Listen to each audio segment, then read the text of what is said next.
CS Education, the Honorable Machogu. CS, welcome to the Senate. I will now allow the Senator for Kakamega, the Honorable Khalwale, to proceed to ask his question.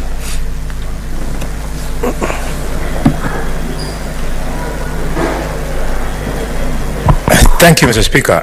Mr. Speaker, sir, I rise to ask question number 22 on the order paper, being A, could the Cabinet Secretary state the remedial actions the Ministry has taken to allow resumption of learning in Mukumu Girls High School in Kakamega County following the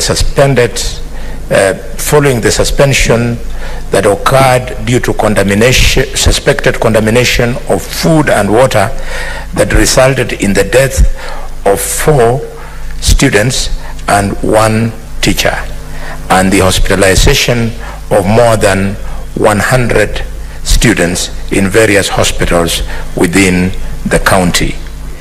B, what support has the ministry given to families of the deceased, particularly in meeting the cost of treatment where applicable and the cost of burial? C, does the ministry intend to compensate families affected by the suspected contamination? Thank you, Mr. Speaker.